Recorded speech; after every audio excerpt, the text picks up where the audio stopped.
কোরবানি এবং আধুনিক বিজ্ঞান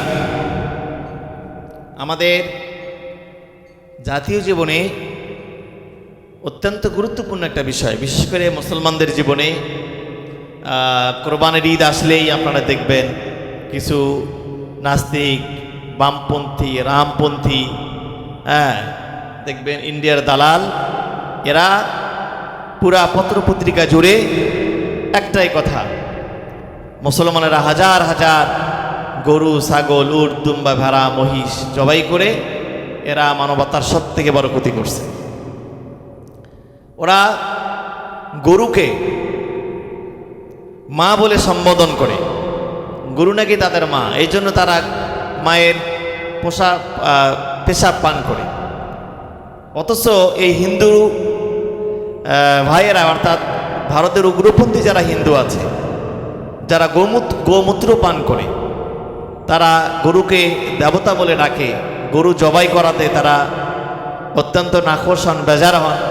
আমি তাদেরকে বলবো, তারা গরু জবাই করতে নারাজ, তারা মার গোস্ত খায় না, গরুর গোস্ত খায় না ঠিকই, গাভীর গোস্ত খায় না ঠিকই, কিন্তু যখন বাংলাদেশ থেকে কোরবানির চামড়াগুলো রপ্তানি করা হয়, তখন তারা কিন্তু ঠিকই এই গরুর চামড়া দিয়ে তারা নিজের পায়ের জুতা বানায়। আমি বলবো এটা এক ধরনের তাদের পাগলামি, ভণ্ড, মূর্খতা ছাড়া আর কিছুই নয়। আপনি গরুর গোস্ত খাবেন না, আপনি গাভীর গোস্ত খাবেন না মাকে সম্মান করে, অথচ সেই মায়ের শরীরের চামড়া দিয়ে আপনি জুতা বানাচ্ছেন। এই ধরনের কিছু ভণ্ড মূর্খ তারা প্রশ্ন তুলছে যে মুসলমানেরা প্রত্যেক বছর ঈদ উল আজহায় এই যে লক্ষ লক্ষ পশু জবাই করে তারা মানবতার ক্ষতি করছে। আসুন আমরা একটু তাদের এই প্রশ্ন নিয়ে আমরা একটু আলোচনা করি। তারা বলে যেই ধর্মে একটা পিঁপড়াও হত্যা করা অন্যায়, অর্থাৎ গাছের পাতাও যেখানে ছেঁড়া বিনা প্রয়োজনে ইসলামে নিষিদ্ধ, সেখানে এতগুলো পশু জবাই কোন যুক্তিতে, কোন সাইকোলজিতে, কিভাবে এটা জায়েজ হতে পারে, কিভাবে এটা বিবেকসম্মত হতে পারে? আমি কয়েকটা পয়েন্টে তাদেরকে বলতে চাই যে প্রথমে আপনাকে বুঝতে হবে পৃথিবীতে যত পশু আল্লাহ সৃষ্টি করেছেন, হোক সেটা গরু, ছাগল, উট, দুম্বা, ভেড়া, মহিষ, যদি আমি প্রশ্ন করি তাহলে সমস্ত পশুর সৃষ্টিকর্তাকে, অবশ্যই আমরা বলবো সমস্ত পশুর সৃষ্টিকর্তা হচ্ছেন মহান রব্বুল আলামিন।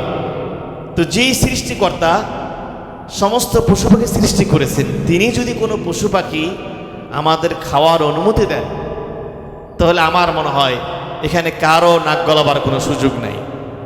একটা কথা আছে, মায়ের থেকে মাসির দরদ বেশি।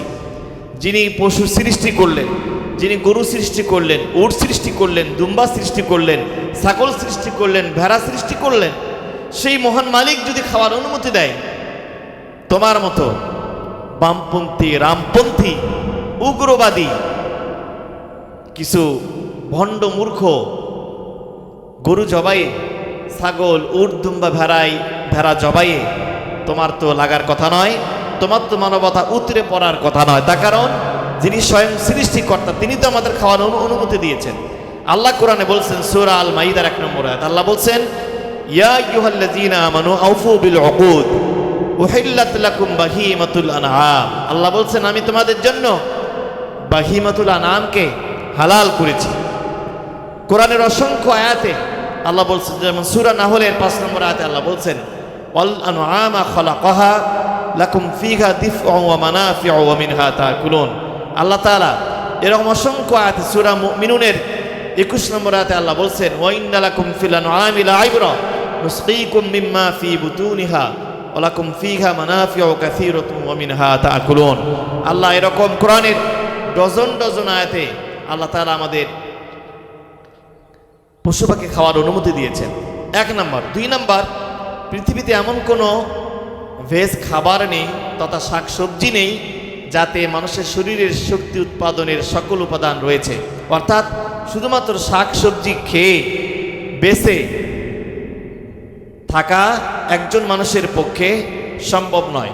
মানুষের শরীরের জন্য 3 নম্বর পয়েন্টে, মানুষের শরীরের জন্য প্রয়োজন অ্যামাইনো অ্যাসিড। আমি আবারও বলছি, মানুষের শরীরের জন্য প্রয়োজন অ্যামাইনো অ্যাসিড। 21 ধরনের অ্যামাইনো অ্যাসিড রয়েছে। অধিকাংশ অ্যামাইনো অ্যাসিড শরীরের মধ্যে তৈরি হয়, আর 8 ধরনের অ্যামাইনো অ্যাসিড রয়েছে যা পূর্ণ করতে হয় খাবারের মাধ্যমে। পৃথিবীতে এমন কোনো শাকসবজি নেই যেগুলোতে 8 ধরনের অ্যামাইনো অ্যাসিড রয়েছে। শরীরে অ্যামাইনো অ্যাসিডের ঘাটতি পূরণ করতে হলে অবশ্যই ননভেজ তথা প্রাণীর গোশত খেতে হবে। এখন আমাদের চতুর্পাশে যে প্রাণীগুলো আমরা দেখি, আমরা দেখব কিছু প্রাণী রয়েছে যেগুলো শুধু সমান্তরাল দাঁত রয়েছে, যেমন গরু, ছাগল, উট, দুম্বা, ভেড়া, মহিষ ইত্যাদি প্রাণীগুলোর শুধু সমান্তরাল দাঁত রয়েছে, অর্থাৎ এরা শুধু এই দাঁত দিয়ে শাক সবজি তরুলতা খায়, এরা কোনো প্রাণীর গোশত খেতে পারে না। খুব ভালো করে বুঝতে হবে, এই প্রাণীগুলো যে প্রাণীগুলোর নাম বলা হলো গরু, ছাগল, উট, দুম্বা, ভেড়া, মহিষ, এদের দাঁতগুলো সমান্তরাল। এরা শুধুমাত্র গাছগাছরা অর্থাৎ শাক সবজি তরুলতা জাতীয় খাবার খেতে পারে, এরা কিন্তু গোশত খেতে পারে না। আবার কিছু প্রাণী রয়েছে যেমন বাঘ, সিংহ, চিতাবাঘ, হায়না ইত্যাদি, এদের রয়েছে সুচালু দাঁত, যার কারণে এরা শুধু গোশত খেতে পারে, এরা আবার শাক সবজি খেতে পারে না। দেখেন, গরু ছাগলকে আল্লাহ দিলেন সমান্তরাল দাঁত, এরা খায় শাকসবজি তরুলতা, গোশত খেতে পারে না। আবার বাঘ, চিতাবাঘ, সিংহ, হায়না আল্লাহ এদেরকে দিলেন সুচালু দাঁত, যারা শুধু গোশত খেতে পারে, এরা আবার শাকসবজি খেতে পারে না। এবার যদি আমি আপনাকে বলি, আপনি যারা আজকে বুদ্ধিজীবী, আমি তাদেরকে বলতে চাই, এবার আপনি মানুষের দাঁতের দিকে একটু তাকান। মহান রব্বুল আলামিন তিনি কত মহান, তিনি কত অসীম দয়ালু, তিনি কত বড় মেহেরবান। তিনি আল্লাহ রব্বুল আলামিন আমাদেরকে যেরকম সমান্তরাল দাঁত দিয়েছেন, ঠিক একইভাবে তিনি সুচালু দাঁতও দিয়েছেন। আমাদের সামনের দাঁতগুলো যদি আমরা দিকে সমান্তরাল, আর আমাদের যে মারির দাঁতগুলো রয়েছে এরা সুচালু দাঁত। তার মানে কি, আল্লাহ যখন সমান্তরাল দাঁতও দিয়েছেন শাকসবজি খাওয়ার জন্য, আবার সুচালু দাঁতও দিয়েছেন আমরা যেন প্রাণীর গোশত, হালাল প্রাণীর গোশতগুলো খেতে পারি। মহান সৃষ্টিকর্তা তিনি কারিকুলাম দিয়েছেন, তিনি ন্যাচারালি সৃষ্টি করেছেন আমাদেরকে, তিনি আমাদেরকে এইভাবেই সৃষ্টি করেছেন আমরা যেন শাকসবজিও খেতে পারি এবং গোশত জাতীয় খাবারও খেতে পারি। সুতরাং আল্লাহ তাআলার প্রদত্ত নিয়ম হচ্ছে, আমরা যেরকম শাকসবজি খাবো, আমরা প্রাণীর গোশতও খেতে পারবো।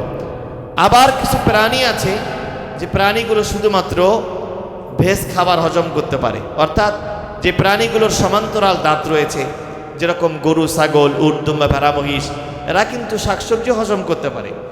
যখন আপনি গরুকে গোশত খাইতে দেবেন, মুরগিকে গোশত খাইতে দেবেন, হাঁসকে গোশত খাইতে দেবেন, উটকে গোশত খাইতে দেবেন, এরা কিন্তু গোশত হজম করতে পারবে না।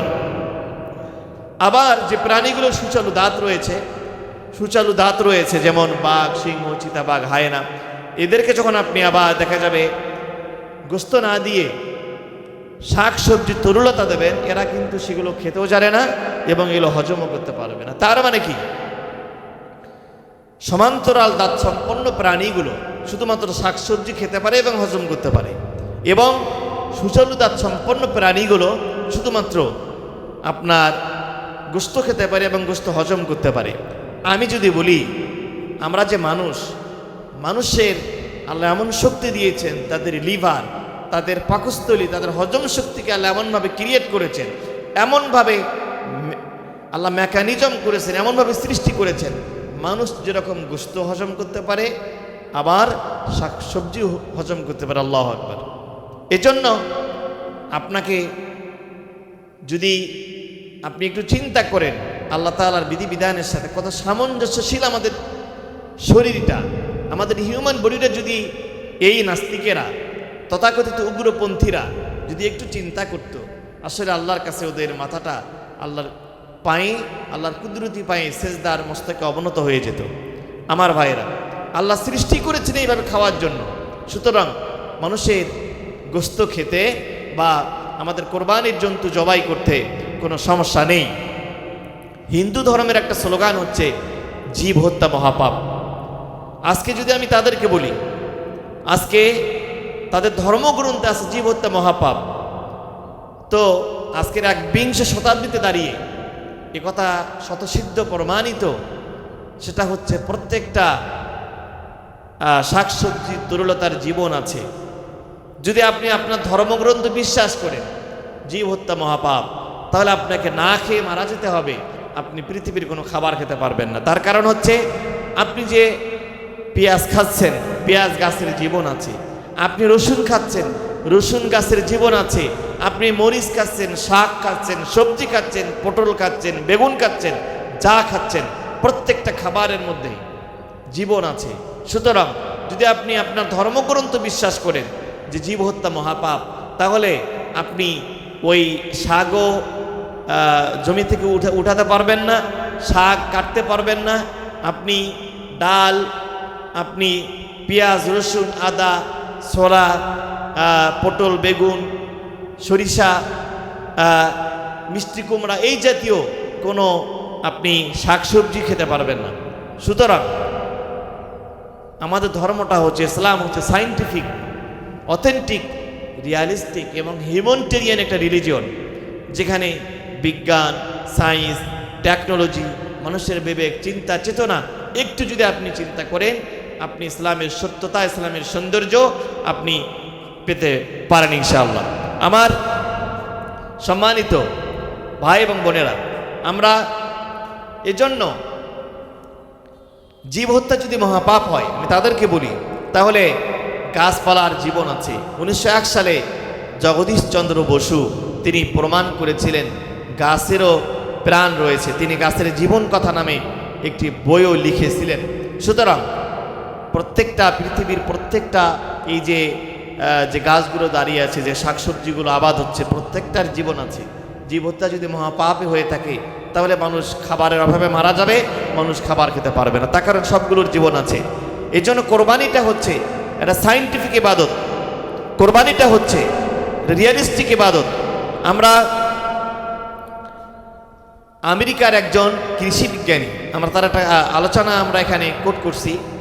আমেরিকার একজন কৃষি বিজ্ঞানী একটি মেশিন আবিষ্কার করেছেন, যেই মেশিন দিয়ে গাছের কান্নার আওয়াজ তিনি শুনতে পেয়েছেন। যখন গাছের ক্ষুধা লেগেছে, পানির প্রয়োজন এবং কখন যন্ত্রণার জন্য কান্না করছে, সেই মেশিন দিয়ে তাও শোনা যায়। সুতরাং আমরা যেহেতু মানুষ 20 সেকেন্ড পার সাইকেল থেকে 20,000 সেকেন্ড পার সাইকেলের মধ্যবর্তী কম্পনাঙ্ক তরঙ্গের আওয়াজ আমরা শুনতে পাই। যেহেতু গাছের আওয়াজ 20 সেকেন্ড পার সাইকেল থেকে কম, তাই আমরা গাছের আওয়াজ শুনতে পাই না। তার মানে এই আমেরিকান বিজ্ঞানী তিনি আবিষ্কার করেছেন যে প্রত্যেকটা প্রাণে জীবন আছে। আমার সম্মানিত ভাইরা, যেহেতু 1901 সালের আগ পর্যন্ত আপনারা জানতেন না গাছের জীবন আছে, এখন যেহেতু জানতে পারছেন যে গাছের জীবন আছে, তাই আপনাদের উচিত গাছও ছেড়ে দেওয়া, আপনাদের উচিত গাছ হত্যাও ছেড়ে দেওয়া। গাছ হত্যা ছেড়ে দিলে আপনি না খেয়ে মরবেন, ভাত খেতে পারবেন না, ডাল খেতে পারবেন না, মরিচ খেতে পারবেন না, বেগুন খেতে পারবেন না, আলু খেতে পারবেন না, সিম খেতে পারবেন না, আপনাকে না খেয়ে মরতে হবে। এজন্য আমি বলি যে বিজ্ঞান, সায়েন্স, টেকনোলজি প্রত্যেকটা দিক থেকে কোরবানি হচ্ছে একটা গুরুত্বপূর্ণ ইবাদত এবং সায়েন্টিফিক ইবাদত। আমরা যে পশুগুলো জবাই করি, অন্যান্য ধর্মে আপনারা দেখবেন যখন পশু জবাই করা হয়, তারা পুরা দেহ থেকে মাথাকে আলাদা করে ফেলে, তারা পাঠা বলি দেয়। কিন্তু আমরা যখন মুসলমানেরা আমরা কোনো জন্তু, আমরা গরু, ছাগল, উট, দুম্বা, ভেড়া, মহিষ জবাই করে আমরা কিন্তু পুরা মাথাকে শরীর থেকে আলাদা করে ফেলি না, আমরা 75% কেটে ফেলি। এটাও একটা সায়েন্টিফিক প্রসেস এবং পদ্ধতি। এটার মাধ্যমে বিজ্ঞানীরা বলছেন, আমরা দেখব যখন একটা প্রাণী দেখা যায় আমরা 75% গলা কাটি, তখন কিন্তু দেখা যায় যে শরীর থেকে সবগুলো রক্ত বেরিয়ে যাচ্ছে।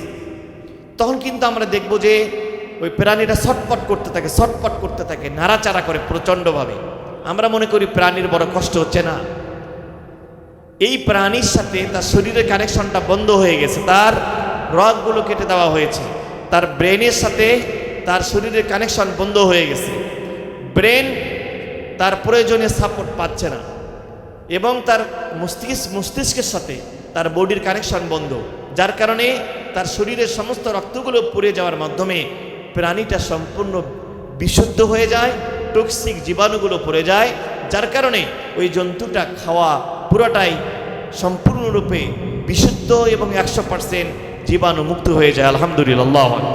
এই জন্য কোরবানির যে আমাদের যে পশু জবাইয়ের পদ্ধতি, আমরা যে মুসলমানের যে পশু জবাই করে থাকি, পদ্ধতিটা হচ্ছে সায়েন্টিফিক পদ্ধতি।